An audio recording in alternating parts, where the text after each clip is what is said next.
Evening. Thank you for joining us. My name is Brad Woodhouse. I'm the Executive Director of Protect Our Care. It's a national organization, also a South Carolina-based organization, which is fighting to protect the health care of the American people from efforts to roll back protections for people with pre-existing conditions, by efforts to roll back the health care law, which is providing so much to so many people across America and in South Carolina. I am so honored to be with this distinguished panel. Jaime Harrison, of course, who is running for the United States Senate, Congressman Joe Cunningham, Jodie Srutek, and we will be joined soon by Senator McLeod. We have 12, 13 days to go here, but long before the closing days of this campaign, healthcare was the #1 issue on the minds of voters across this country and in South Carolina. Healthcare was the #1 issue before the pandemic. Healthcare is the #1 issue as a result of the pandemic. And now healthcare has exploded again as an issue of importance to the American people with the Supreme Court nomination taking place in Washington right now, and with the election just 13 days away. Healthcare is on the ballot in 2020. There is no other way to look at it. And we have in South Carolina a senator who has gone to war with healthcare, who has gone to war against the healthcare of the people of South Carolina. I mean, sat in, as Jaime knows and the congressman saw, sat in the committee hearings that he chaired for the Supreme Court nomination, which they were rushing through to get a justice, get another justice on the court that will vote to invalidate the Affordable Care Act. But Lindsey Graham sat there and said, the Affordable Care Act is a disaster for South Carolina. Well, I asked the people who get subsidies to get health care they otherwise couldn't afford in South Carolina. Ask the people the young adults who in a job market devastated by the president's failure to get control of the coronavirus can stay on their parents' policies until they're 26. Ask the thousands of people who have a pre-existing condition. And now, the thousands more who have a pre-existing condition called coronavirus that are protected from discrimination by insurance companies as a result of that pre-existing condition. The disaster for healthcare in the people of South Carolina is Lindsey Graham's service in the United States Senate and Lindsey Graham's continued efforts to roll back the Affordable Care Act. With that, I want to turn it over to a healthcare champion, a champion for working people, a champion for the people of South Carolina. Jaime Harrison needs no introduction today. He won't need any introduction when Vice President Harris swears him in to the United States Senate in January. But let me turn it over to a wonderful future United States Senator, Jaime Harrison. Thank you so much, Brad, and thank you for your leadership, and thank you for Protect Our Care, because that's what we have to do. We have to protect healthcare in this country against the likes of folks like Lindsey Graham. You know, healthcare is on the ballot. And on November 10th, a few days after this election, this very important election, the Supreme Court will hear arguments in a case brought by Republican officials aimed at striking down the Affordable Care Act. Folks, in the middle of a global pandemic, it is unconscionable that folks like Lindsey Graham, who authored a bill to repeal the Affordable Care Act, are actually trying to strip millions of Americans of their health care. In South Carolina alone, almost 250,000 people will lose coverage if the ACA is repealed. And it's not just the people who lose insurance who will suffer. The Affordable Care Act is the reason that insurers cannot discriminate on the basis of pre-existing conditions or on the basis of gender. In South Carolina, nearly 1 million people live with pre-existing conditions. Nearly 1 million people live with pre-existing conditions. In this state, we have thousands of young people who are on their parents' health care, and they will lose health care coverage as well. That means that if this law is repealed, insurers will be able to charge higher rates to people who have coronavirus, survivors of cancer, and women across the nation and the state of South Carolina. Repealing the ACA would also cost our state nearly 8,000 jobs, according to the Economic Policy Institute. So during a global pandemic, our elected leaders should be working overtime to expand healthcare access and lower costs, especially as so many workers lose access to employer-based health insurance. Here in South Carolina, 750,000 people have gone on unemployment, filed for unemployment. 400,000 of those folks have lost their health insurance because it was employer-based health insurance. So as your senator, folks, I will start by expanding Medicaid. We will fight to make sure that we force South Carolina to expand Medicaid, which would extend coverage to nearly 200,000 South Carolinians. We are one of 12 states that have refused to expand Medicaid. We can do better. Then, as your senator, I will work to bring down the price of prescription drugs and shore up the support for Medicare and long-term care for seniors. But instead of increasing healthcare access and affordability, we have senators like Lindsey Graham that are actually trying to strip Americans of their coverage. The thing I've been clear on this campaign trail, you have one senator that is trying to scare people to support him. You got another senator who wants to inspire, or a person who wants to inspire people to vote for him. I'm going to work on behalf of the people of South Carolina. I'm not going to be a show horse, but I'm going to be a workhorse for the people in this state. We need healthcare. We need our healthcare protected. So I want to thank you all for what you do, Brad, each and every day in ensuring that. Jaime, thank you. And I know you can't stick around long, but let me just say that we're so excited about your candidacy. We need people in the United States Senate that understand the needs of their constituents, of their voters. When I think of Lindsey Graham, he's bashed the Affordable Care Act. He's voted for repeal. He had the last somewhat viable bill to repeal the Affordable Care Act, and an analysis of it's called the Graham-Cassidy bill, along with Senator Cassidy. An analysis of that bill said that every state in the nation, which would include South Carolina, obviously, would have been a loser under that bill.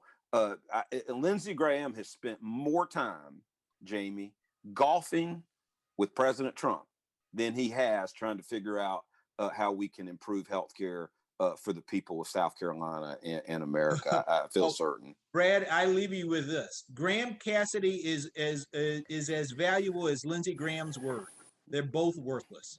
Both worthless. Absolutely. Well, Jaime, thank you. I know you got to get on to something else, but we're with you. We're for you. We're gonna work so hard with you in the United States Senate to, no one's sitting here resting on the laurels of this law. We want to do more, but we're certainly not going to be in the camp of Lindsey Graham and these Republicans that want to rip healthcare away from Americans and South Carolinians in the middle of a pandemic. So thank you so much for being with us. Thank you, and take care, everybody. Yes, thank you. I want to turn it over to someone else who I can't think of anyone. I think very few people who were elected to Congress last cycle have been more of a breath of fresh air in the House of Representatives. Someone who brings common sense leadership. Someone who, if you see his television ads, is witty, smart, funny, but dedicated to fighting for real people, for working people, and for common sense values. I mean, it's not someone who's a partisan flamethrower, but somebody who you can count on to be there when it really counts. And that is Congressman Joe Cunningham. Congressman.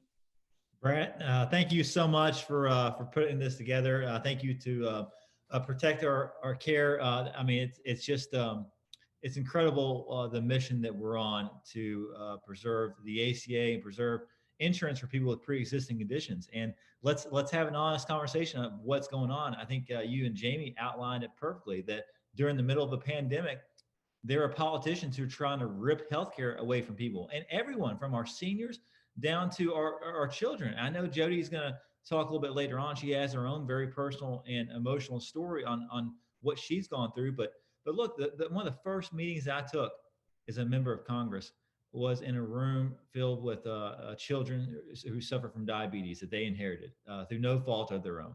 And they talked about the struggles they go through either at school or back at home, the cost of insulin. Our healthcare system is a wreck, and it's in part due to the attacks that have been made on the ACA, trying to destabilize it and chip away at it and knock every single leg out from underneath it. Look, we need to protect the ACA. We need to build upon it and reform it.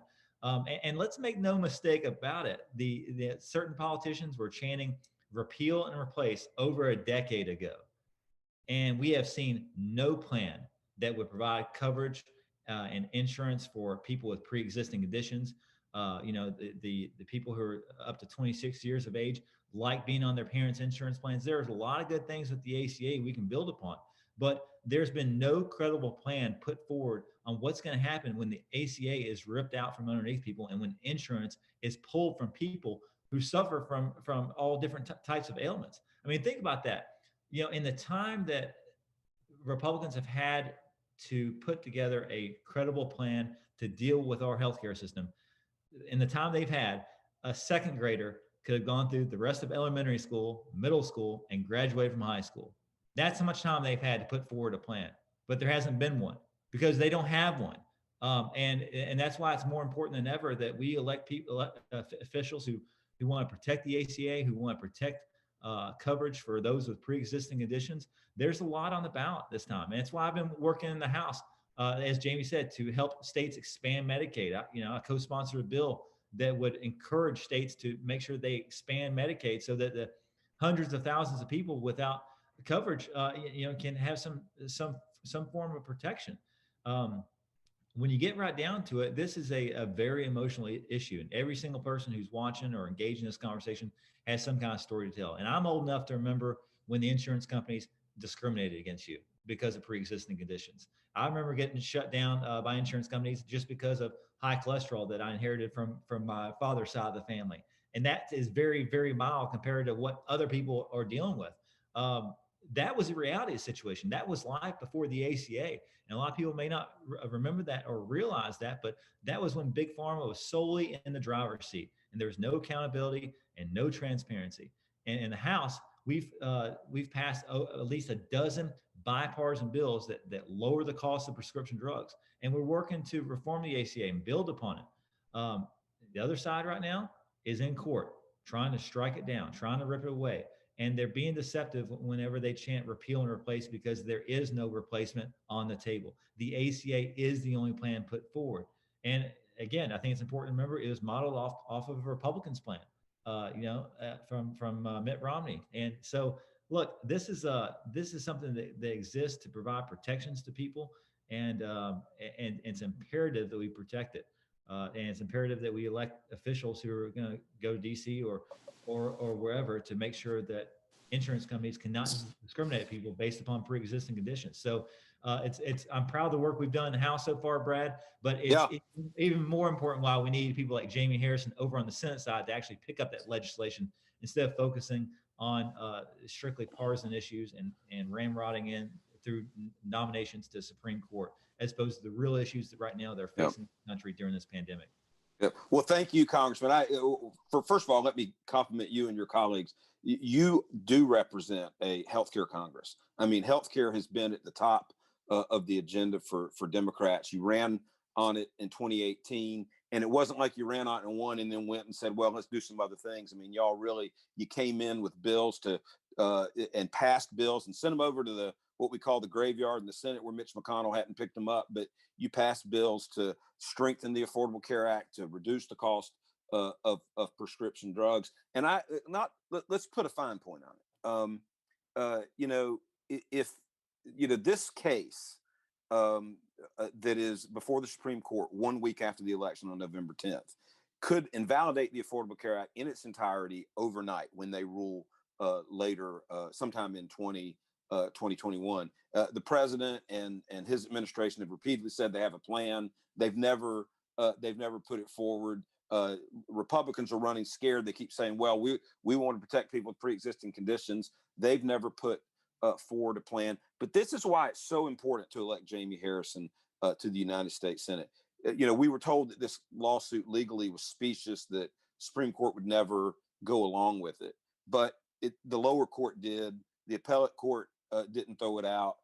And now it is before the Supreme Court. And the reason they're rushing their nominee on, they want an insurance policy. They could do this after the election. Heck, having this fight take place during the election and having the vote on the nomination after might actually benefit Republican politics. But they are so hell-bent on getting rid of the Affordable Care Act. They want an insurance policy to do it. And if the Supreme Court throws out the Affordable Care Act, and we don't have Jaime Harrison in the United States Senate and Democratic control of the Senate, we won't be able to put another health care plan in place to protect the American people. That is what is at stake in this election. So thank you so much for your leadership. And as you alluded to, we're here.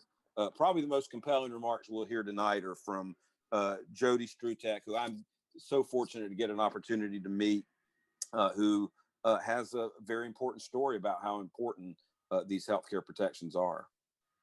Thank you, Brad. And thank you again to Protect Our Care for inviting me here tonight to share my story. And Congressman Cunningham, thank you so much for the work you've been doing. And also, Jaime's not on the panel any longer, but we are so proud of him and the effort that he is making this year. So I am here to put a personal face on these issues and explain to folks, what really is at stake. So I'm going to rewind here to June 2012.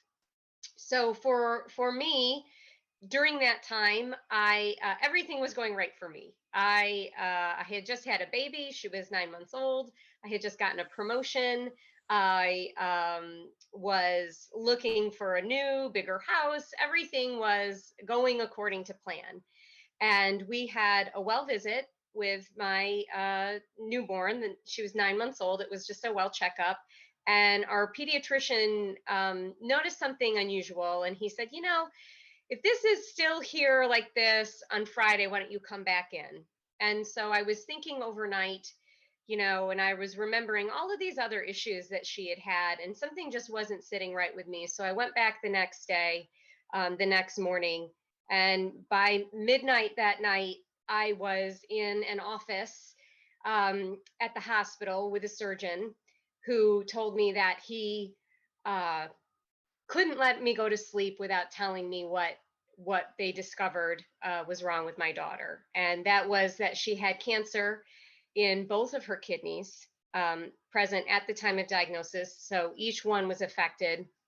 And we had to develop a treatment plan, a very aggressive treatment plan, or else it would take her life.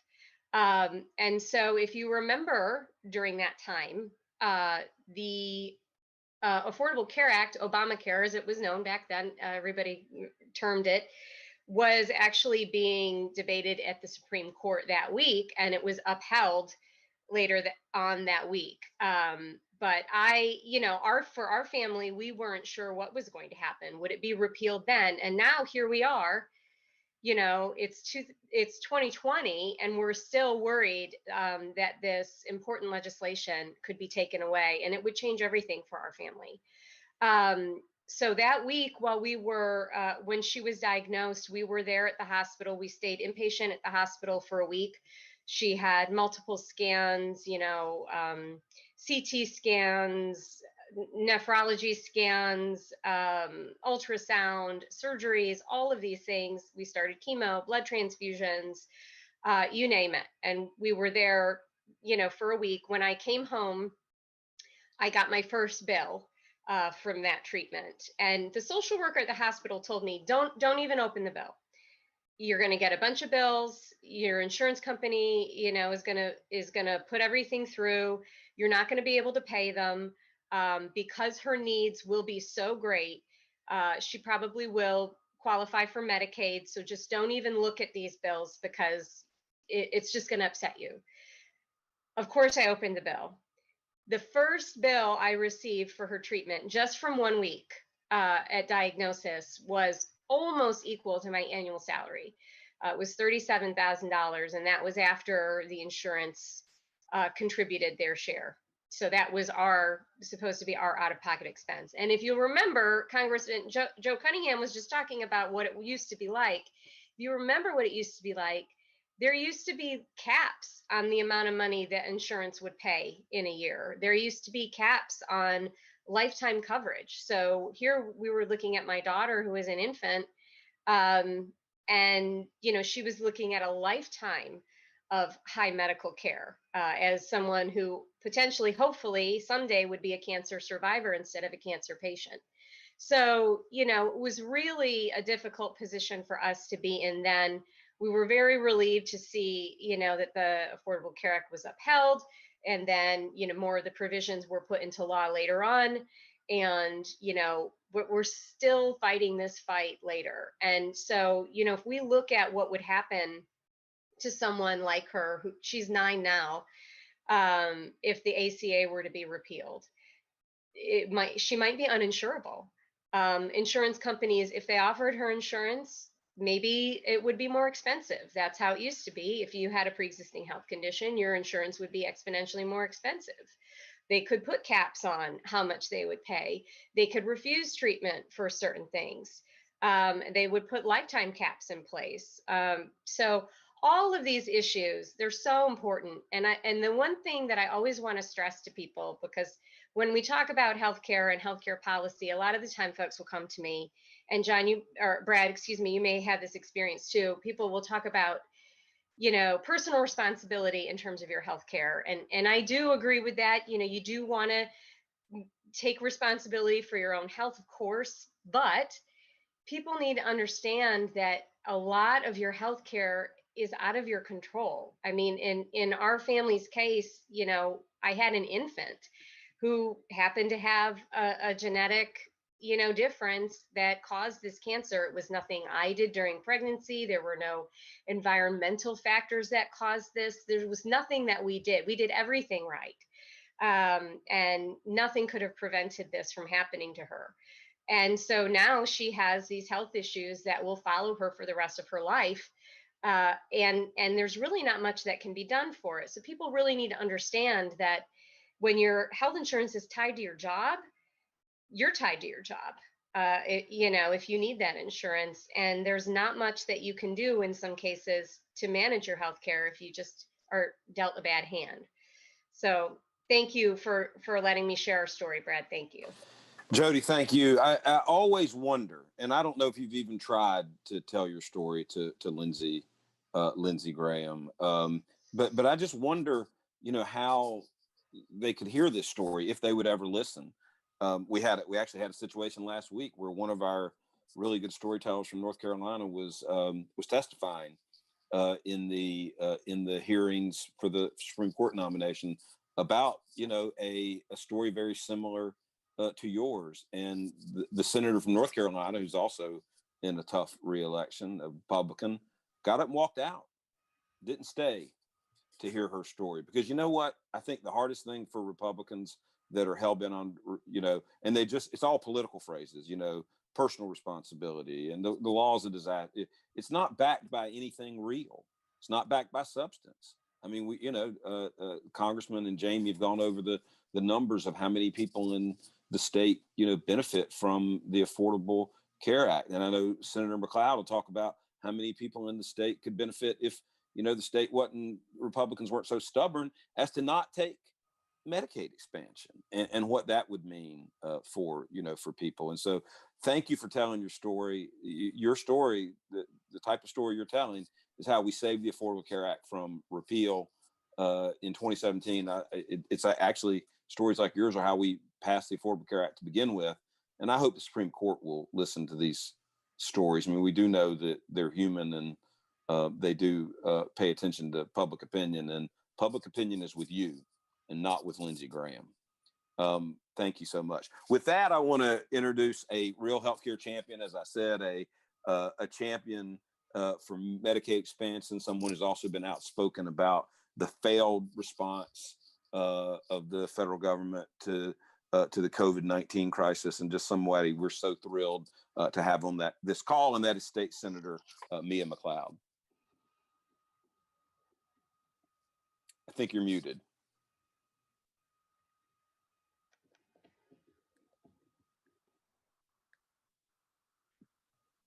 There you go. We can hear you now. All right, awesome. Thank you, Brad. I am delighted to be here. Thank you for inviting me. Some of you may already know that I have sickle cell anemia.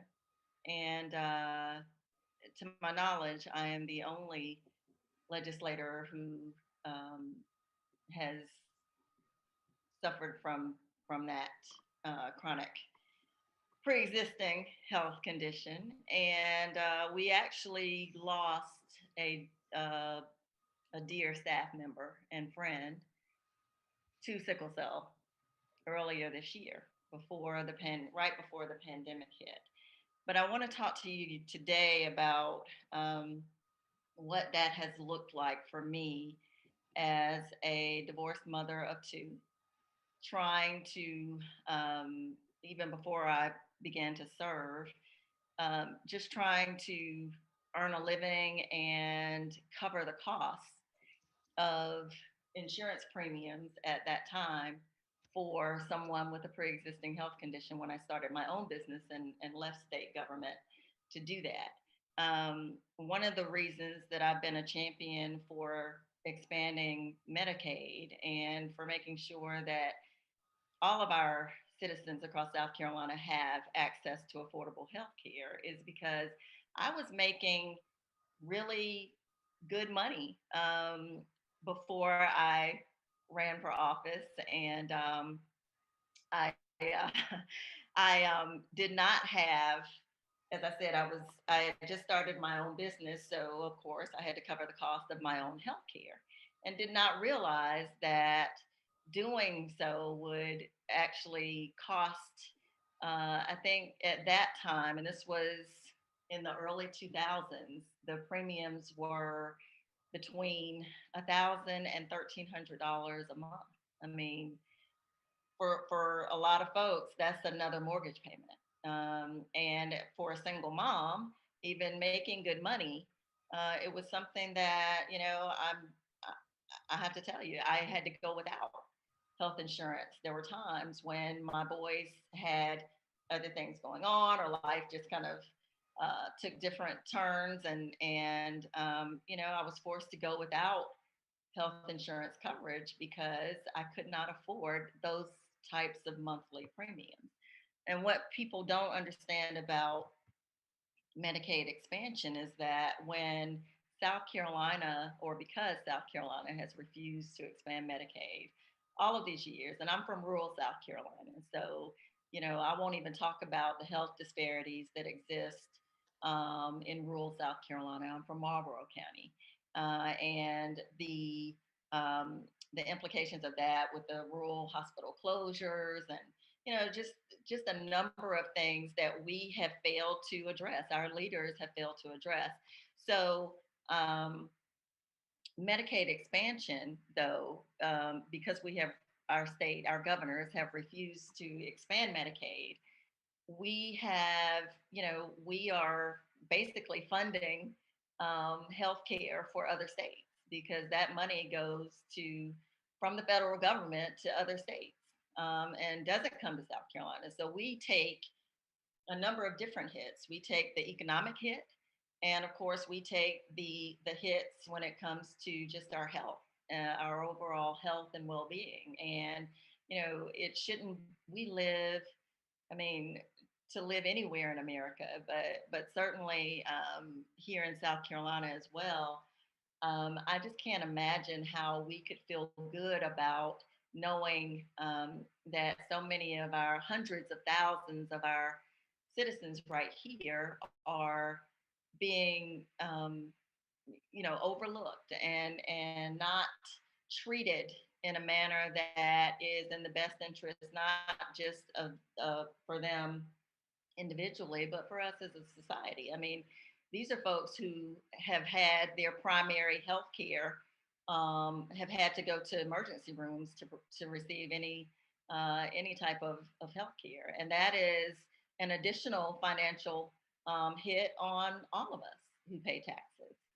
So I don't understand, knowing the economic implications and the healthcare implications for us.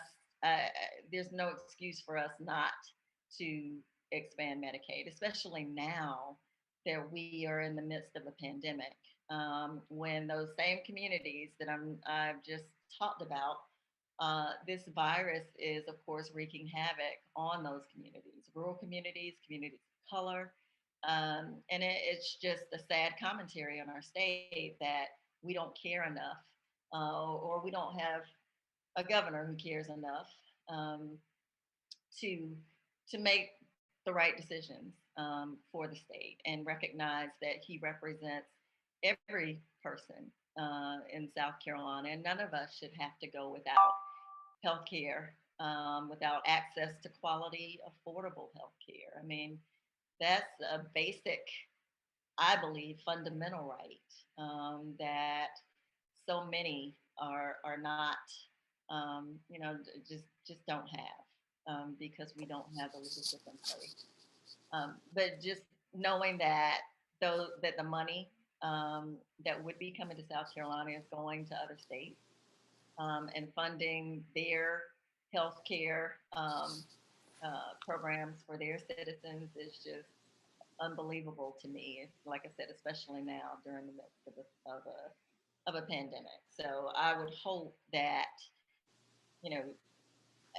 I don't know if COVID-19 didn't turn them, didn't change their minds, Right. and didn't cause him to do anything differently.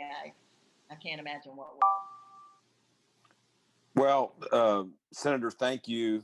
Thank you for that sentiment. I mean, it is one of the biggest crimes of the Republican, this hell-bent Republican opposition to the Affordable Care Act, that there's still more than a dozen states which have refused to accept Medicaid expansion. And I mean, it's not like the jury's not in on this. I mean, in the states that have expanded Medicaid, hospitals have been saved, rural hospitals have been saved, incidences of all types of disease have declined. There's, fewer people dying of heart disease, fewer people dying of diabetes, fewer people dying of other chronic diseases. I mean, there's study after study after study. That's why there are a number of states, more conservative states, which have either Republican governors and legislatures have finally buckled to the reality. I mean, heck, we got Medicaid expansion in Indiana when Mike Pence was governor, of all places. And it just that there's, and I mean, if you go through, look, I get the political posturing in 2009 and 2010, and even before the law was implemented in 11 and 12 and even 13 and 14. But we know now that Medicaid expansion works, that it makes people healthier, it keeps hospitals open. We know the Affordable Care Act, though it can and will be improved, we know it works to give people coverage, and it also the protections. I mean, the whole list of protections for people with pre-existing conditions and on down the line. We know all that works. So what's the Republican opposition? It's political. Right. It's just political. It is. They're stuck in they're stuck in a 2009 2010 time machine where they hate President Obama. They hated him then. They hate him now, and it really all boils down to politics. There's a little ideology in it that some of them just don't believe government should be involved. But I mean, if government can't help protect people and provide people health care, particularly in these times, then I'm not sure what it's there for. Right. And I can't even say that I agree that part of it is ideology, because they are very selective about when they want government involvement. Point So taken. when it comes to guns and abortion, they're all for government involvement. But when it comes to healthcare and making sure that everyone has access to the same, now that I'm serving, of course, I have great healthcare coverage. And why doesn't everybody? The very people that are making sure that the citizens of this state and this country don't have health insurance are the same ones that enjoy. I think the president just bragged about the fact that he's got 14 doctors at his beck and call. And some of our folks don't even have one. Right. Don't even have a practitioner.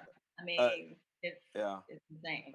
I agree. Well, I want to thank you for your comments. I want to thank our entire panel. We'll go to questions in a minute, but just to answer your question about, well, if this won't change them in the middle of a pandemic, what will? Well, continue to elect people like you, Congressman Cunningham, electing Jaime Harrison in the United States Senate will send a political shockwave across that state. And it one vote at a time. one vote at a time. One vote at a time.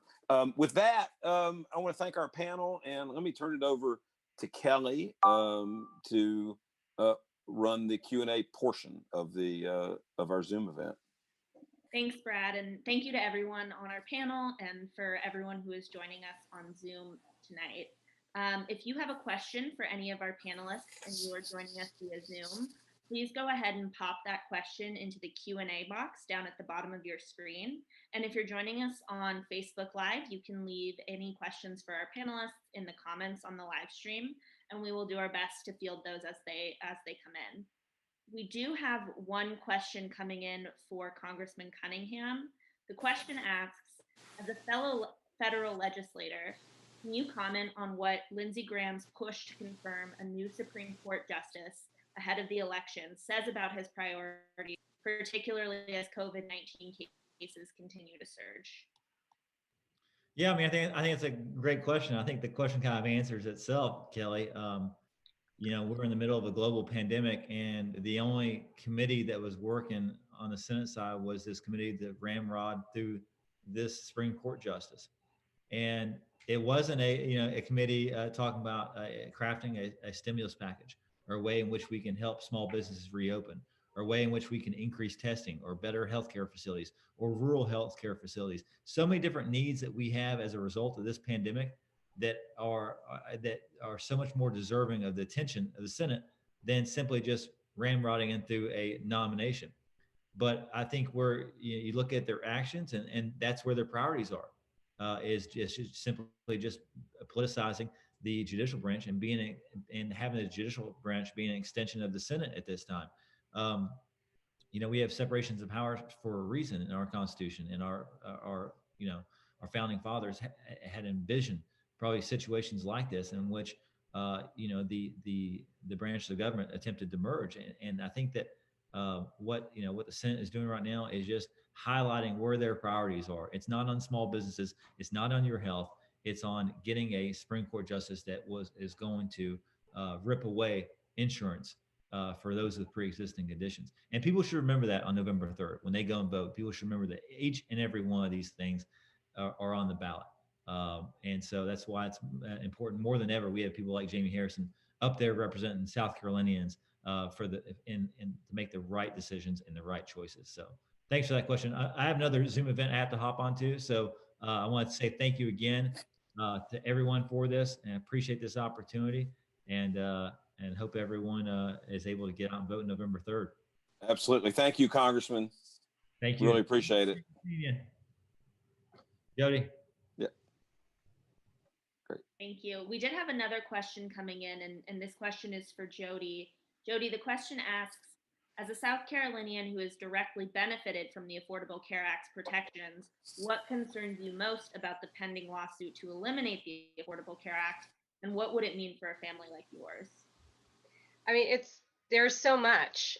There's so much, and it's not just my family. I mean, I can't think of a single person who would not be impacted by that. I really can't.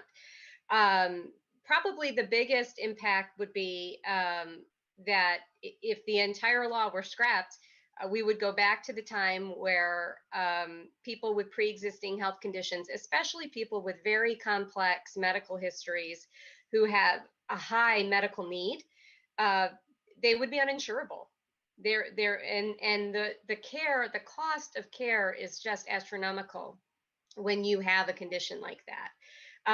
So, that would probably be the most obvious thing, but just protections on the caps of coverage, those would be stripped away. Now we don't have that. Being able to be young people being on their parents' insurance, if they need that while they're searching for a job, or, before they can afford it, those types of things, they're huge, huge protections. And it impacts everyone, because even if you're healthy today, your next doctor visit, I mean, her cancer was caught on a well checkup.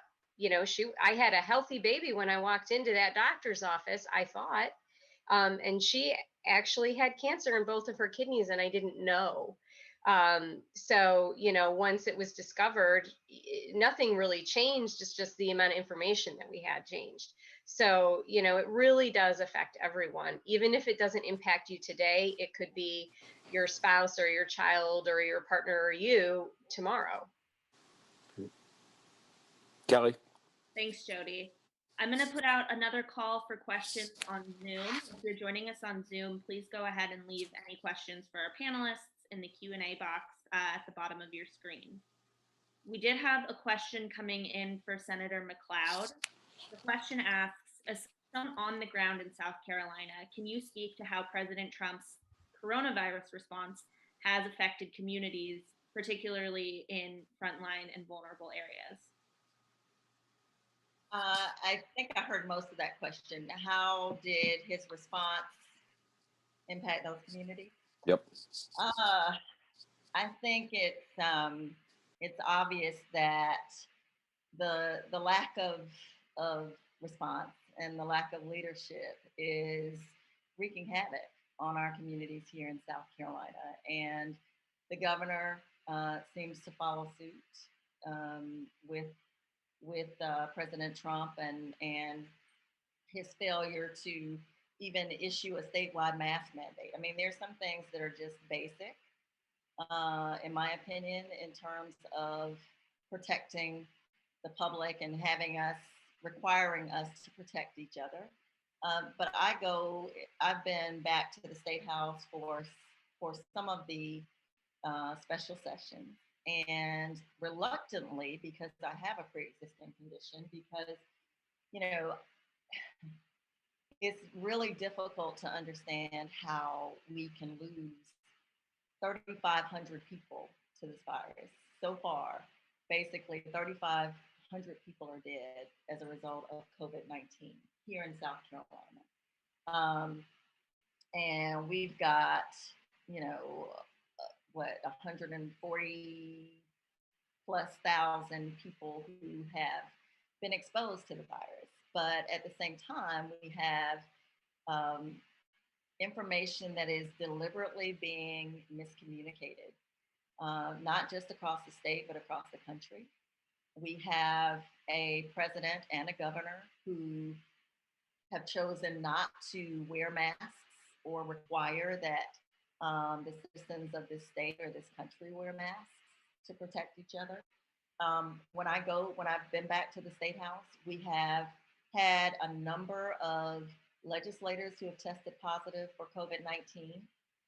We lost a dear friend of mine who was a lobbyist, and well loved and well known by so many at the State House. And even then, our state's leaders, our governor, our speaker, our president of the Senate, I mean, they've done absolutely nothing to protect the citizens of this state when it comes to this virus. I mean, they won't even require that my colleagues wear masks. Right. The first day that we opened it up to the public, the first day, I'm sorry, that we went back to vote on election safety, we had a situation where they invited members of the public to come in to protest the statewide mask mandate that we don't have. And they were allowed to come into the State House lobby to lounge on the chairs and, of course, use the same restrooms, the same escalators, the same elevators, all of that. And nobody mentioned deep cleaning, sanitizing. Nobody mentioned that the governor had just mandated masks for all state buildings. And they allowed these people to come in to that space, knowing that 200 of us were coming back when we think about 170 legislators and staff members, like I said, many of whom have tested positive, some of whom have tested positive for the virus, and some who are of advanced age, some who have pre-existing conditions like me. And it's almost like they are just willfully, looking the other way and allowing people to contaminate that space for political purposes. And it's just disgusting at this point. It's beyond, I mean, people have died and are continuing to die. And we're almost at capacity in some of our hospitals. We are, the virus is surging again and the numbers are increasing. So I would just say that the president has not done anything to protect the citizens of the state, and neither has the governor of South Carolina. Senator, thank you. Jodie, thank you. And I want to thank our panelists, and I want to thank you, all those people who are watching this on Facebook, and the others who joined through Zoom. Senator, I think your remarks are one way to really close this event out. I mean, the president from day one in office went after the Affordable Care Act. He and Republicans have gone after American health care. They've gone after Medicaid. They've gone after Medicare. They have done nothing to reduce the cost of prescription drugs. They're in court trying to take away protections for families like Jodie's. And then it just add insult to injury, real injury.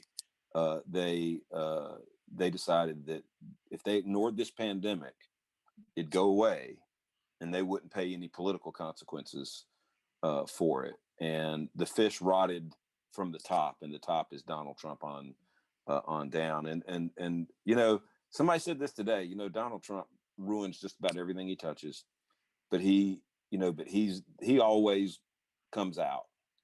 And that's probably the most unfortunate thing about this, is that he has ruined this response. He knew this virus was airborne in January, and didn't tell the American people. Downplayed masks. Still rarely see him wearing one, even though he's been infected with coronavirus himself. And I just look. If people think that their health care, and the public health is what's important to them in this election, then there's no doubt what they should do, and that is vote that president out and vote Jaime Harrison and you and Jodie and Congressman Cunningham and others into office to protect their health and to protect the health of people of South Carolina and of the United States. So anyway, thanks everybody. Kelly, thank you for helping to run this. Thank you everybody for joining. If anybody has questions in the chat or on the Facebook comments page, we'll try to get those answered. And 13 days left. Vote like your life depends on it, because it does. Yeah. Thanks everybody. Have a great day. Thank you. Thanks, Brad.